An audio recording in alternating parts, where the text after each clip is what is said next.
cores do arco-íris, a brisa murmurar, o olhar apaixonado de alguém que está aprendendo a amar, as palavras de uma história, as estrelas a brilhar. Deus criou o mundo todo pra testemunhar.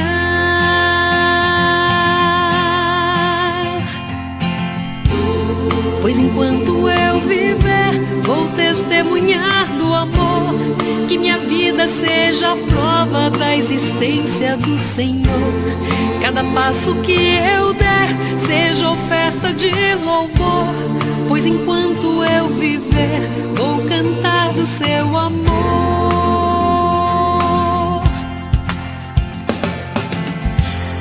As montanhas e os vales, os rios e os mares, alguém que estende a mão pra ajudar a levantar o seu irmão. Um sorriso de criança, o perfume de uma flor, testemunham em silêncio do amor do Criador.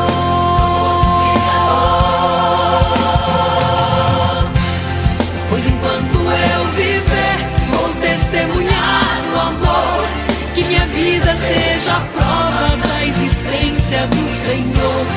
Cada passo que eu der seja oferta de louvor, pois enquanto eu viver, vou cantar, vou falar do seu amor.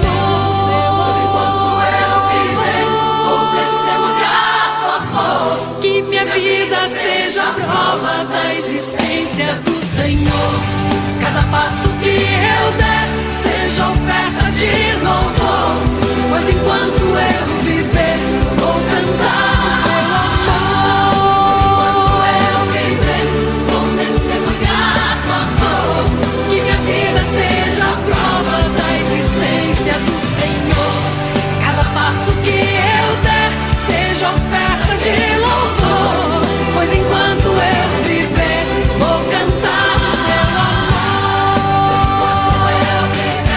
Vou testemunhar do amor, que minha vida seja a prova da existência do Senhor.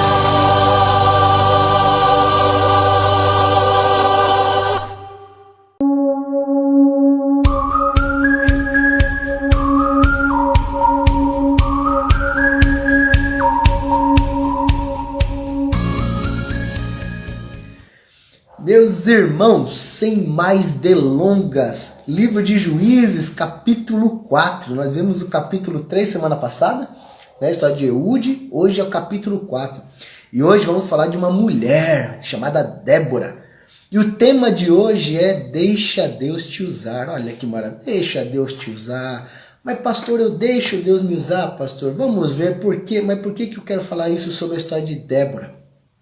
Irmãos, Juízes capítulo 4, versículo 1, diz o seguinte: Depois da morte de Eude, mais uma vez os israelitas fizeram o que o Senhor reprova. Assim o Senhor os entregou nas mãos de Jabim, rei de Canaã, que reinava em Azor. O comandante do seu exército era Sísera, que habitava em Hazorete Agoim. Os israelitas clamaram ao Senhor porque Jabim, que tinha, presta atenção, 900 carros de ferro, os havia oprimido cruelmente durante 20 anos. Irmãos, olha que interessante. Olha que incrível isso. O juiz Eude, lembra do Eude, que foi o último que nós estudamos? Ele havia libertado o povo estava sofrendo dos moabitas e com isso Eude trouxe paz de novo sobre o povo, né? Porém, depois que Eude morreu, mais uma vez o povo começou a fazer tudo que Deus reprova. E mais uma vez Deus traz castigo sobre o povo, só que desta vez o castigo era muito pior. O castigo era através desse rei Jabim. O homem tinha 900 carros de ferro. Meus irmãos, naquela época, os povos não tinham controle não tinham muito poder sobre como trabalhar o ferro. Essa tecnologia era para muitos poucos povos. Olha que interessante isso.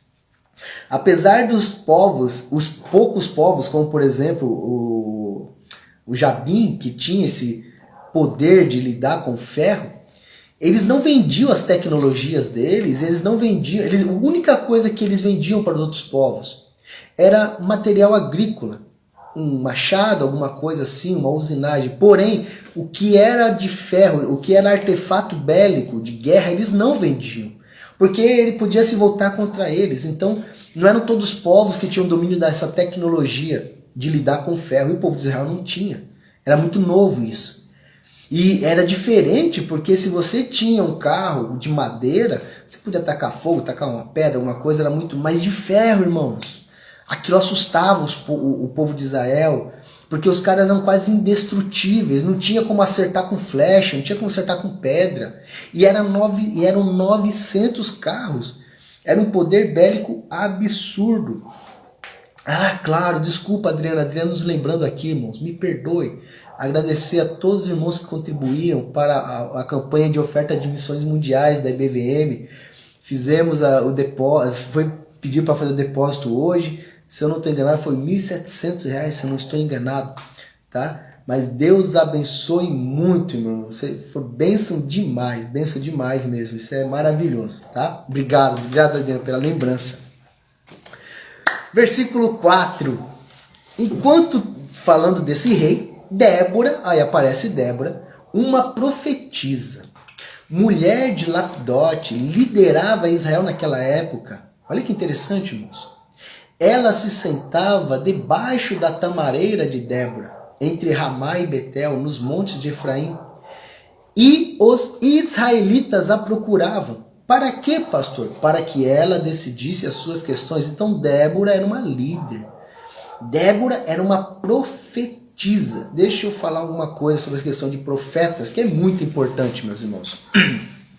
Qual que era a importância dos profetas naquela época? Irmãos, eles não tinham Bíblia, tá bom? Eles não tinham material escrito. Então Deus usava esses homens, essas mulheres, para falar através do povo. Pastor, hoje existe profeta? Deus pode usar pessoas, porém, como diz lá em Hebreus, na antiguidade Deus usava os profetas, mas hoje fala através do Filho, hoje é através da palavra de Deus. Então a palavra de Deus para nós hoje é Bíblia.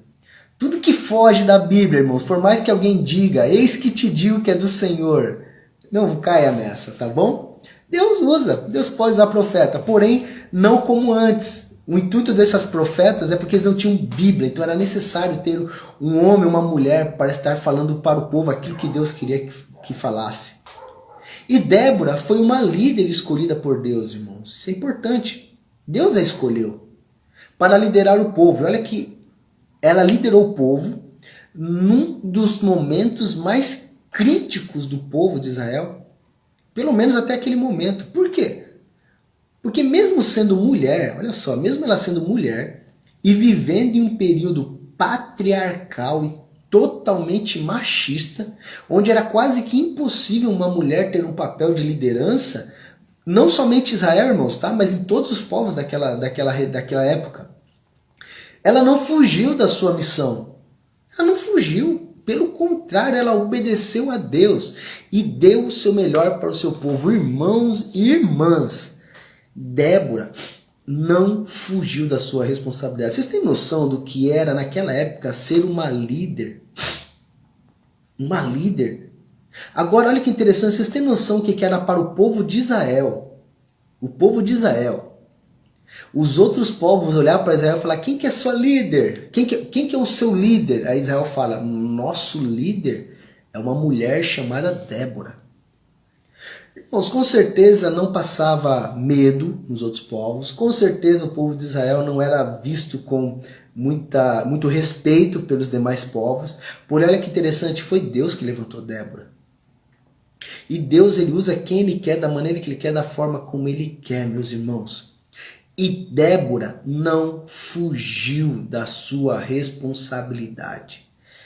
Ela poderia muito bem falar: Deus, não dá, eu sou uma mulher, eu tenho, não é, meu papel na sociedade não é esse, minha responsabilidade não é essa.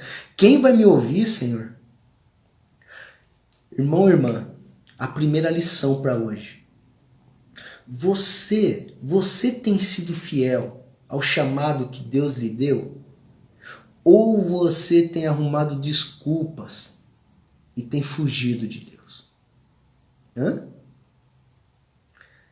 Então, às vezes é hora de parar de fugir e de arrumar desculpas e assumir a sua missão e assumir o teu chamado.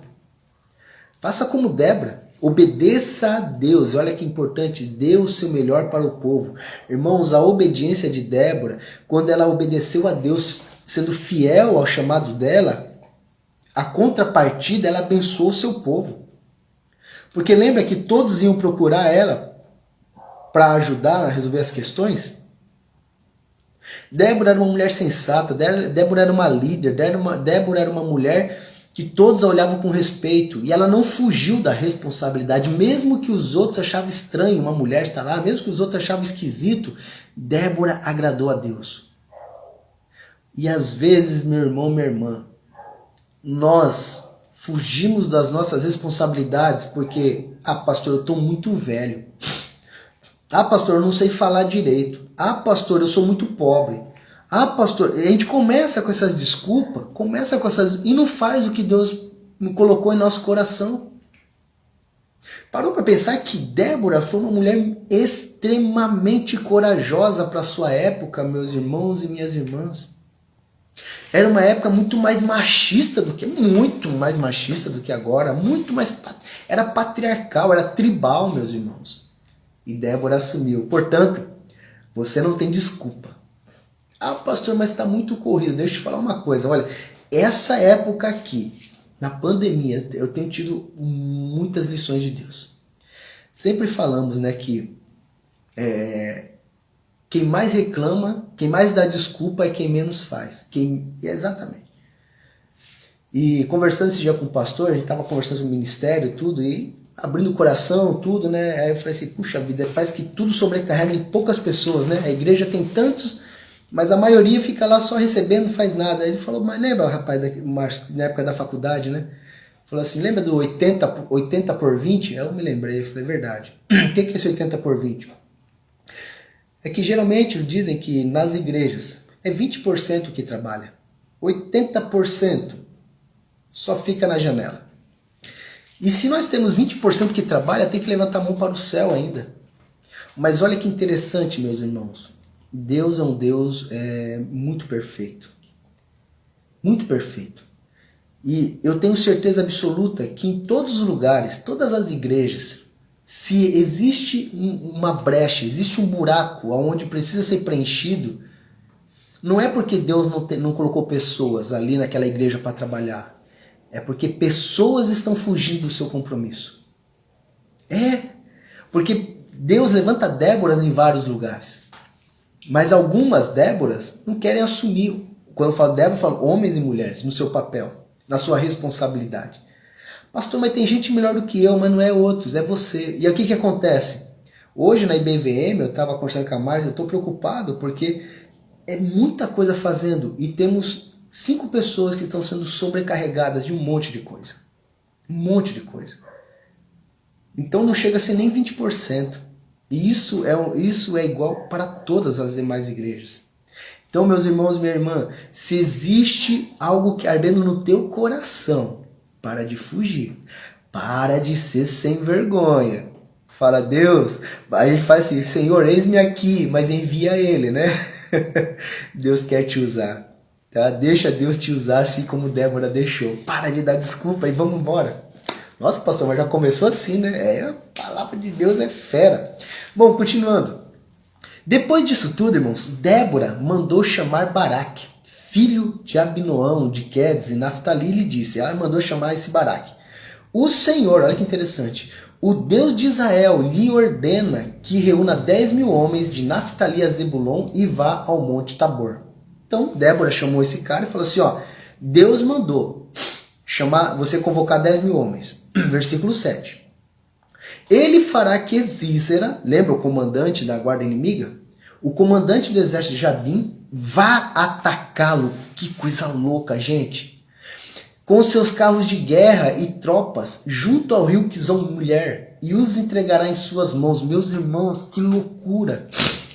Porque olha só, Débora está dizendo assim, Deus me falou que Ele vai fazer com que vocês sejam atacados pelos inimigos. Deus ia colocar no coração de Sísera o desejo de ir contra o povo de Deus. Que louco isso, irmãos. Que doideira. Mas Débora falou, vai lá, junta os 10.000 homens. Agora o versículo 8. Baraque disse a ela, se você for comigo, irei. Mas se não for, eu não irei. E respondeu Débora, está bem, irei com você. Mas saiba que por causa do seu modo de agir, a honra não será sua. Porque o Senhor entregará Sísera nas mãos de uma mulher.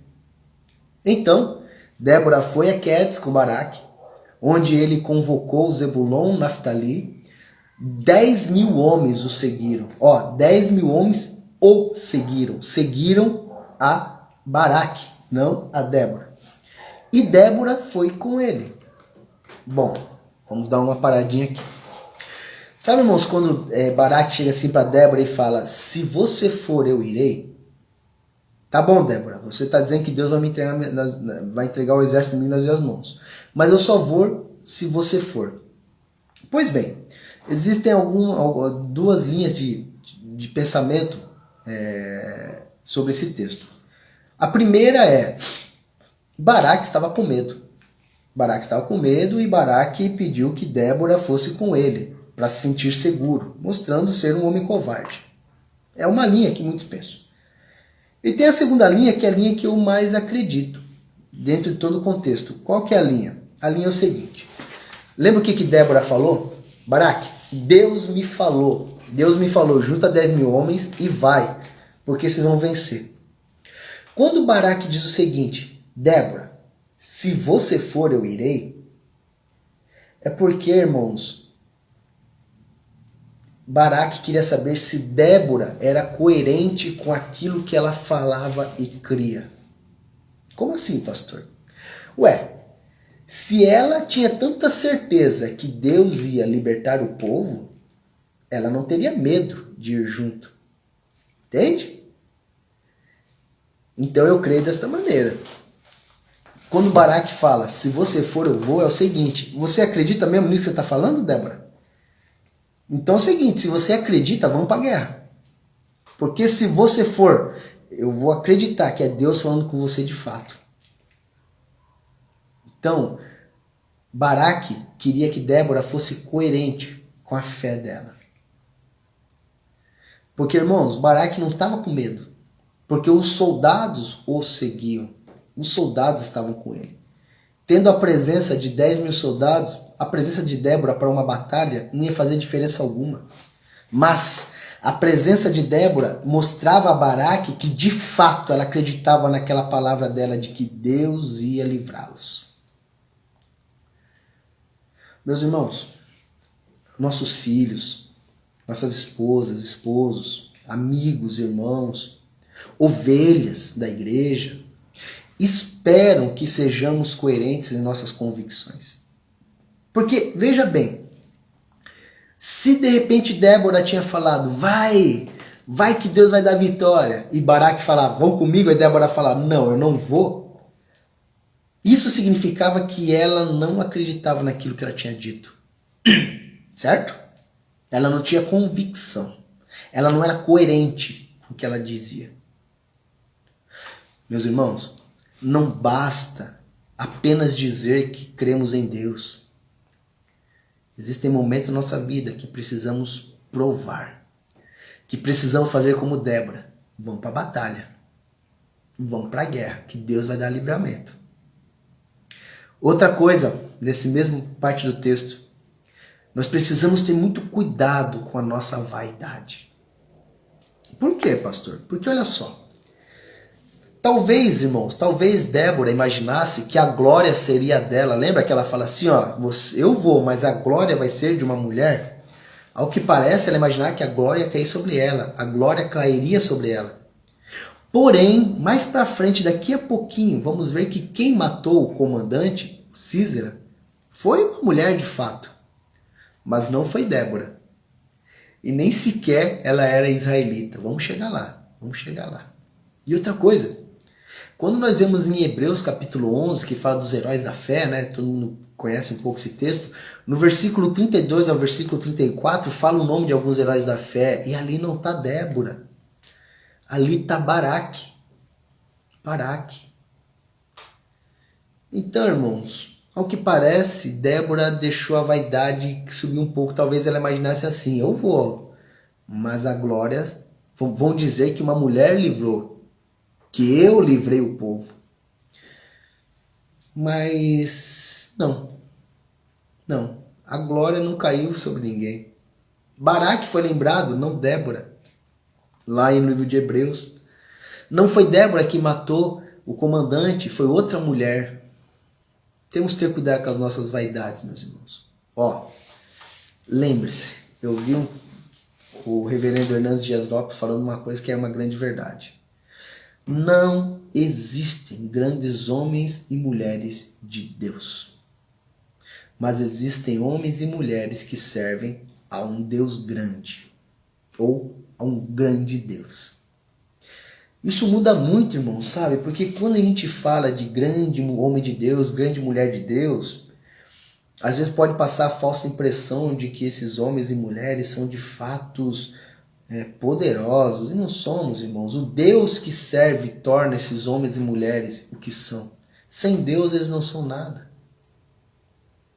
Então, às vezes, temos que tomar muito cuidado com as nossas vaidades. Quando Deus nos usa, é para a glória dele. Deus estava usando Débora para a glória dele, não dela. Deus ia libertar o povo com Baraque para a glória de Deus, não de Baraque. Então, precisamos ser coerentes com o que falamos. E precisamos ter cuidado com a nossa vaidade. Pois bem, versículo 11, olha que legal. Ora, o queneu Heber se havia separado dos outros queneus, descendentes de Obade, sogro de Moisés, e armou a sua tenda junto ao carvalho de Zanim, perto de Quedes. Esse homem aparece do nada, sabe? Mas quem que é esse Heber, pastor? De onde vem? Olha, não sabemos o motivo pelo qual esse homem Heber se afastou do povo dele. Mas apesar de aparentemente ele não ter nada a ver com essa história, daqui a pouquinho a gente vai entender. Esse versículo foi colocado aqui para nos dar um gancho para o texto, tá? Versículo 12, olha o versículo 12. Quando disseram a Sísera que Baraque, filho de Abinoão, tinha subido o Monte Tabor, Sísera reuniu os seus 900 carros de ferro, todos os seus soldados, de Arosete e Agoim ao rio Quizon. E Débora disse também a Baraque, vá, olha que coisa linda, vá. Este é o dia em que o Senhor entregou Sísera em suas mãos. O Senhor está indo à sua frente. Irmãos, olha o que Débora fala para Baraque. O Senhor está indo à sua frente. Então Baraque desceu o Monte Tabor, seguido por 10.000 homens, e diante do avanço de Baraque, o Senhor, pela espada, derrotou Sísera e todos os seus carros de guerra e o seu exército, e Sísera desceu do seu carro e fugiu a pé. Irmãos, o que importava para Baraque não era a presença de Débora à frente do povo, mas sim a presença de Deus à frente deles. Ó, mais uma liçãozinha para nós. É importante termos líderes humanos em nossas vidas. É importante, faz parte. Porém, mais importante é termos Deus à frente das nossas batalhas. É muito importante você ter um líder na sua casa, teu esposo, teu marido. Às vezes é o patriarca, às vezes é o avô, é a avó, às vezes é a mãe. É importante ter um líder. Mas é fundamental que nessa casa esse líder esteja seguindo a Deus. É importante você ter um líder espiritual, um padre, um pastor, um rabino, qualquer um que seja. É importante, faz parte. O líder espiritual é um facilitador, é aquele que vai ajudar você a chegar perto de Deus. Mas mais importante é que esse líder esteja seguindo a Deus. De nada adiantava Débora estar à frente do povo se Deus não estivesse à frente dela. Isso é importante para nós. Nas nossas batalhas, irmãos, quem tem que estar à frente é nosso Deus. Baraque, continuando o texto, perseguiu os carros de guerra e o exército até Hazorete e Agoim. Todo o exército de Císera caiu ao fio da espada. Não sobrou um só homem. Císera, porém, olha só, o cara foi para a batalha de carro de ferro. Foi para a batalha com tanque blindado. E fugiu como? Fugiu a pé, irmãos. Fugiu a pé para a tenda de Jael, mulher do queneu. Olha lá, o Heber, aquele doido que estava perdido no meio, que ninguém sabia o que estava fazendo lá isolado. Aquele Heber tinha essa esposa chamada Jael. Císera fugiu para a tenda deles. Agora, olha que interessante. Pois havia paz entre Jabim, o rei de Azor, e o clã do queneu Heber. Jael saiu ao encontro de Císera e o convidou. Venha, entre na minha tenda, meu senhor, não tenha medo. Ele entrou e ela o cobriu com um pano. Estou com sede, disse ele. Por favor, dê-me um pouco de água. Ela abriu uma vasilha de leite feita de couro, deu-lhe de beber e tornou a cobri-lo. Então preste atenção. Císera fugiu correndo com medo, o grande comandante Císera. De repente ele se depara com essa tenda, a tenda de Heber, e lá está a esposa dele, Jael. Jael conhece Císera. O comandante fala, entra aqui, foge aqui para minha tenda. Ele fugiu e ela o escondeu. Versículo 20. E Císera disse à mulher, fique à entrada da tenda.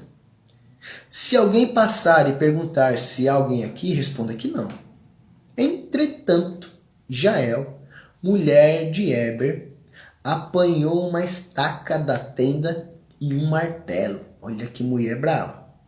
Aproximou-se silenciosamente enquanto ele, exausto, dormia um sono profundo e cravou-lhe a estaca na têmpora até penetrar no chão. Olha, imagina. E ele morreu. Versículo 22.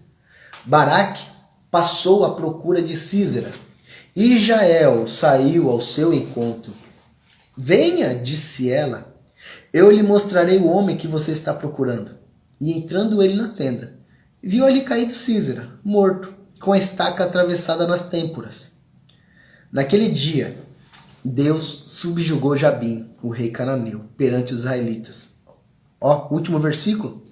E os israelitas atacaram cada vez mais a Jabim, o rei cananeu, até que eles o destruíram. Pois bem, lembra que eu falei? Não foi Débora que matou o Císera, não foi Baraque que matou o Císera. Quem matou o Císera foi Jael, a esposa de Heber, uma mulher, era uma figurante nessa história toda e se transformou a personagem principal. Como Deus faz as coisas. Mas olha, irmãos, no versículo 24, que coisa incrível. Depois que eles venceram, diz assim, os israelitas atacaram cada vez mais a Jabim, até que eles o destruíram. Irmãos, observem que esta vitória sobre o rei Jabim não foi uma vitória rápida, como a gente costuma ver, né?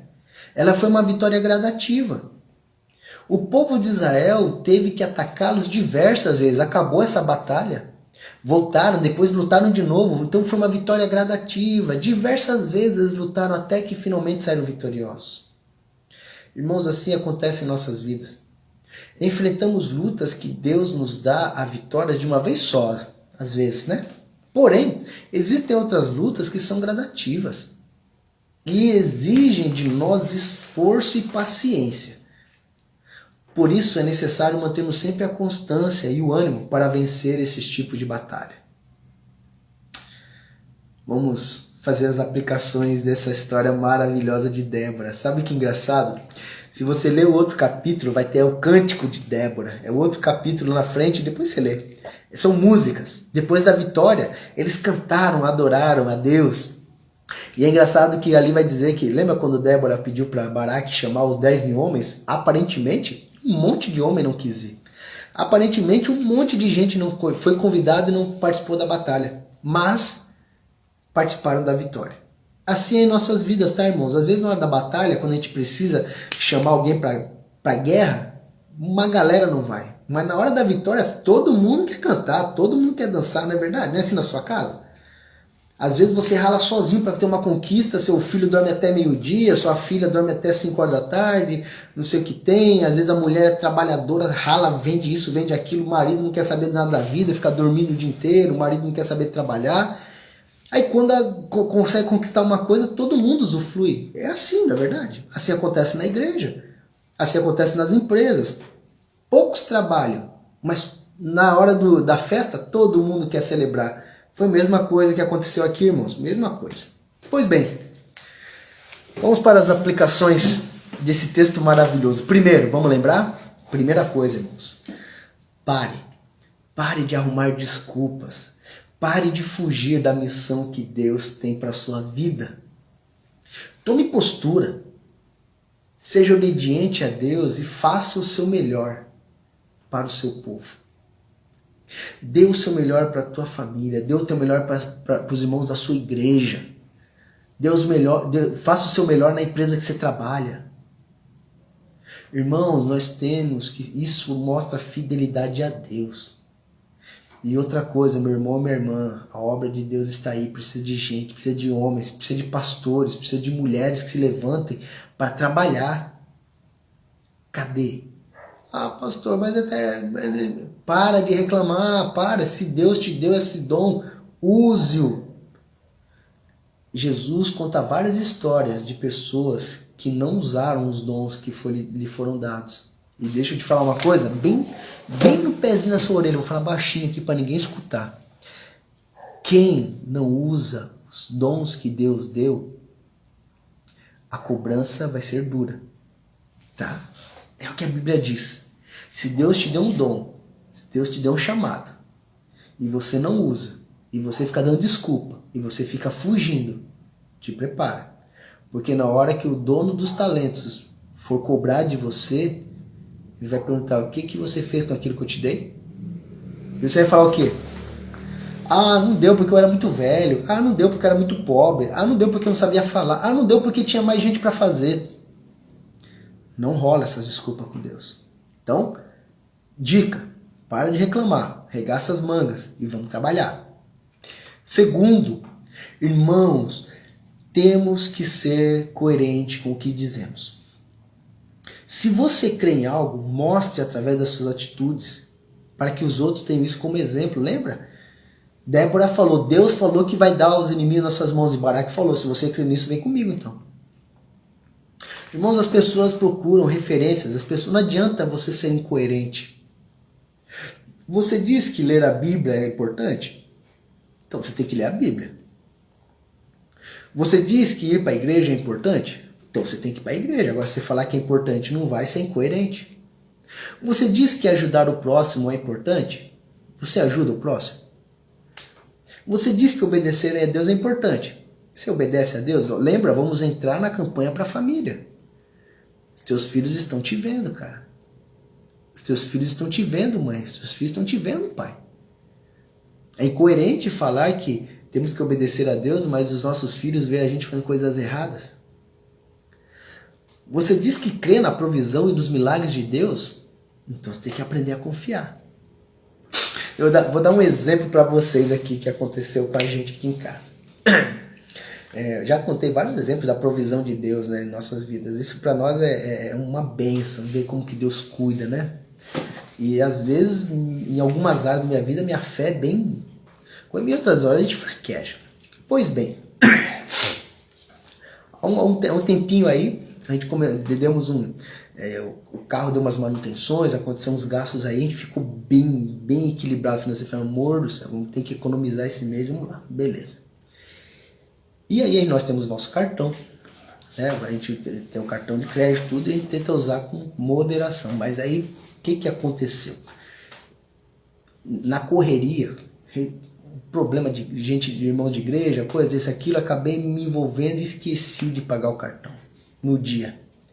E aí é 20% de juros, né, irmãos? Aí você já fala, nossa, já estamos meio apertados, mais 20%, aí foi. E aí tava pra cá por um mês. E nós temos 2 bujões de gás, e um tava vazio, esqueci de comprar, e tinha outro. Falei assim, vou comprar, vou passar no cartão. A Mari falou, amor, oramos a Deus, olha só, oramos a Deus. E ela falou assim, Deus, faça esse gás durar até a virada do cartão, né? Até o próximo mês. Faltava uns 10 dias, mais ou menos. E aí, sabe quando você deita o bujão assim para ele render mais, né? Eu falei assim, eu acho que eu não queria passar no cartão. Eu não queria vamos segurar. Mas eu falei assim, não. Vai acabar esse gás, vai acabar a noite. Gás sempre... Incrível, o gás só acaba quando a gente tá cozinhando. Falei, vai acabar uma hora que vai ser de noite, estamos com medo de esquentar. Eu vou comprar. Comprei no cartão.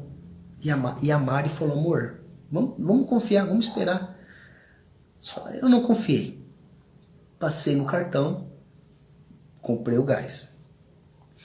Irmãos, passou alguns dias, recebemos uma oferta que daria para ter comprado os 3 bujões de gás. A Mari já olhou para mim e falou, tá vendo? O mês virou. E aquele gás que eu achava que ia durar uns 2, 3 dias, passou os 10 dias, irmãos. Que vergonha, né? Pastor com falta de fé. E a Mari foi a Débora que bancou o que ela falou. Eu falei que Deus, eu oramos, Deus, e o gás, e olha que a gente cozinha, faz bastante coisa aqui. Exemplos, irmãos. Exemplo da provisão de Deus. E você pode viver isso na sua casa, você pode viver isso, não estou falando de ser irresponsável, vou fazer isso porque Deus... Não é isso. A provisão de Deus vem quando as coisas fogem ao nosso controle e Deus fala, é comigo, meu filho, é comigo, minha filha. Talvez hoje você esteja vivendo um momento difícil. Talvez você fale, pastor, é o seguinte, eu estou assim e eu acho que eu vou ter que fazer alguma coisa errada. Não faça. Não faça nada errado. Não busque o caminho mais fácil. Confie em Deus. Confie em Deus, que você vai ver o milagre de Deus em sua vida. Tá? Dica. Temos que ser coerentes. Se nós dizemos que Deus é o Deus que supre, vamos confiar. Se cremos que Deus é o Deus que salva, que liberta, que traz transformação, temos que confiar nisso, mas temos que ser coerentes. Se eu falo para os outros que Deus muda a vida dela, eu tenho que ter minha vida mudada, meus irmãos. Entende? Isso é ser coerente. Outra coisa, é importante termos nossos líderes humanos. Lembra? Mas é muito mais importante termos Deus nos liderando.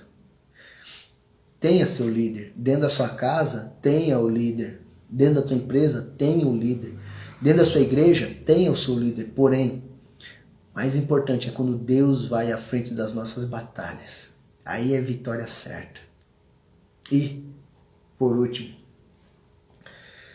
existem batalhas, irmãos, que vencemos de maneira muito rápida. Lembra as batalhas que nós vimos anteriormente, nas outras quintas-feiras, com Eude? O povo ia, venceu e acabou. Esta foi diferente. Esta foi uma batalha que o povo de Israel teve que lutar várias vezes, foi de forma gradativa. Então existem batalhas que Deus nos dá vitória muito rápido, mas existem batalhas que não. Eu vou dar alguns exemplos.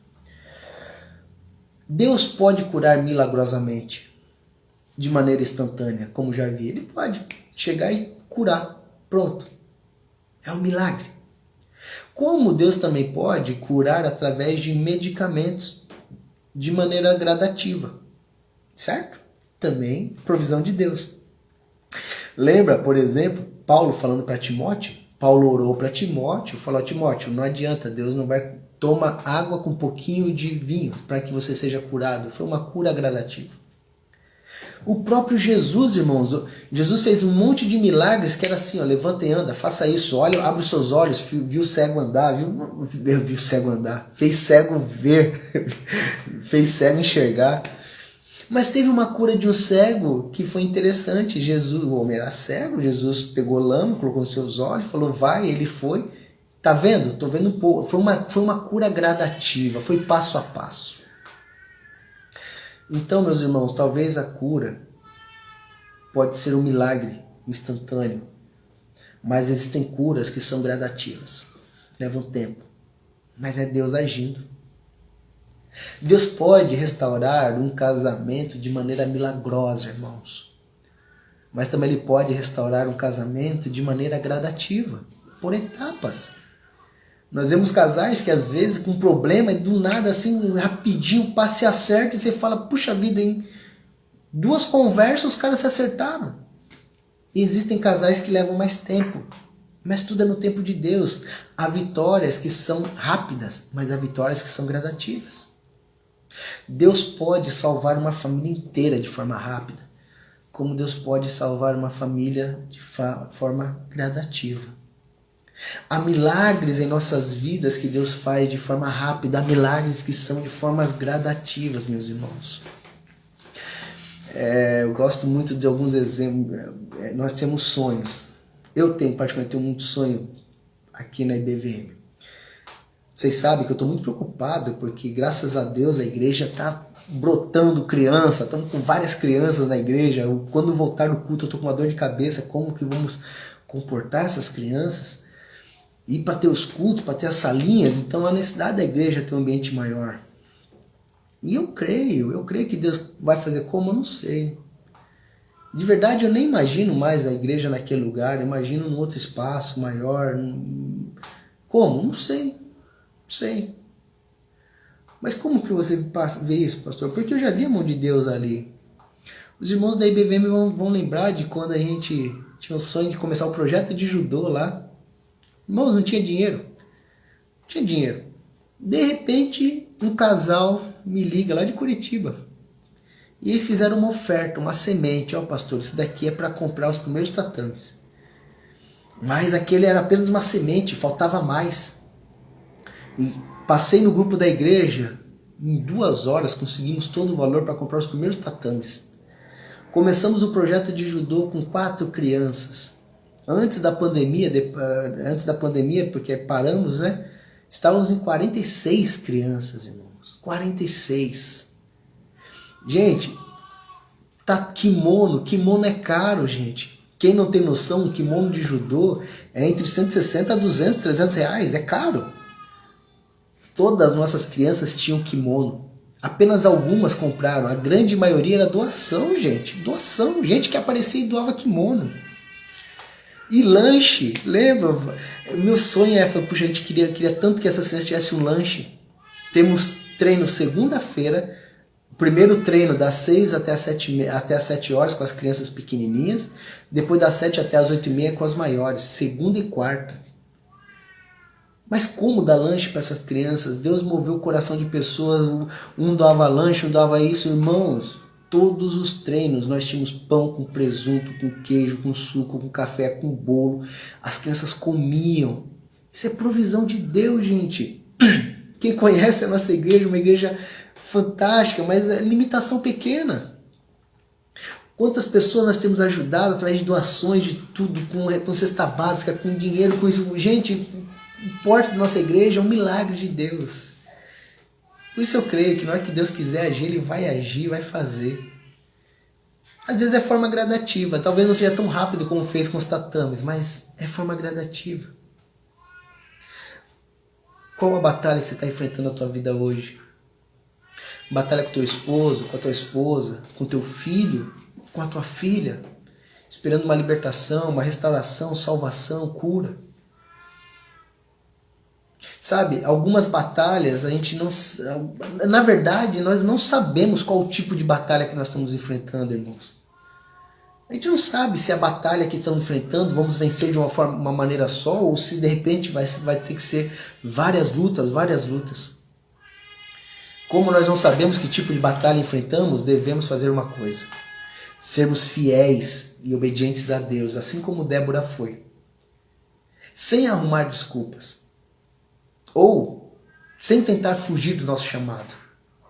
Se agirmos assim, veremos Deus agir em nós, através de nós, para a glória dele, para que a sua salvação seja levada a todas as pessoas, para que a sua palavra seja levada a todas as pessoas, para que a paz de Deus, que excede o entendimento, possa chegar a todos os corações, para que as nossas batalhas sejam vencidas quando Deus está à nossa frente.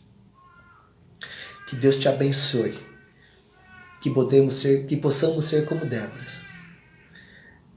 Independente das nossas limitações, vamos obedecer a Deus. Deixa Deus trabalhar. Que Deus te abençoe muito. Que Deus te guarde. Aguardo vocês. Sábado nós temos a nossa célula pelo Meet. Se quiser participar, vai ser um prazer, 19 horas. Domingo às 19 horas pelo YouTube tem o nosso culto. Você é nosso convidado. Sábado começa a campanha de jejum e oração pela família. Todos, quem quiser participar, quem quiser receber o material, fale comigo, vou postar nos grupos da igreja, tá? Os materiais, aí vocês fazem em família. É o tempo da família orar juntos, ler a Bíblia juntos, jejuar juntos. Se for possível, se você tiver problema de saúde, alguma coisa, não faça, mas ore, leia a sua Bíblia, estude com a sua família. Deus vai fazer o sobrenatural no seu lar. Eu não sei que batalha você enfrenta, mas Deus vai fazer o sobrenatural na sua família. Amém? Vamos orar.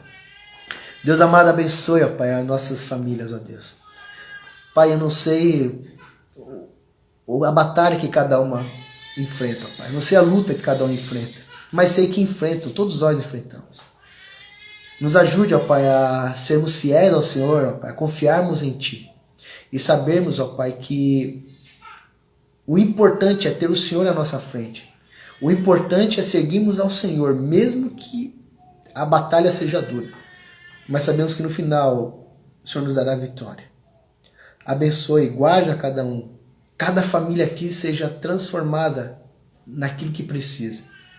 Traga restauração, paz, salvação, ó Pai. Porque é somente através do Senhor que conseguiremos. Por nós mesmos não conseguimos. Toda a honra, toda a glória será ao Senhor, ó Pai. Em nome de Jesus. Amém. Amém. Beijão pra você, gente. Ouviram o choro, né? A Luísa tá participando lá. Deus abençoe. Obrigado. Beijão. Sábado tem nossa célula 19 horas pelo Meet. Se quiser participar, me avise. Sábado começa a nossa campanha de jejum e oração, tá? Domingo, 19 horas, nosso culto. Vai ser uma palavra de Deus nos nossos corações. Fique com Deus. E deixa Deus te usar.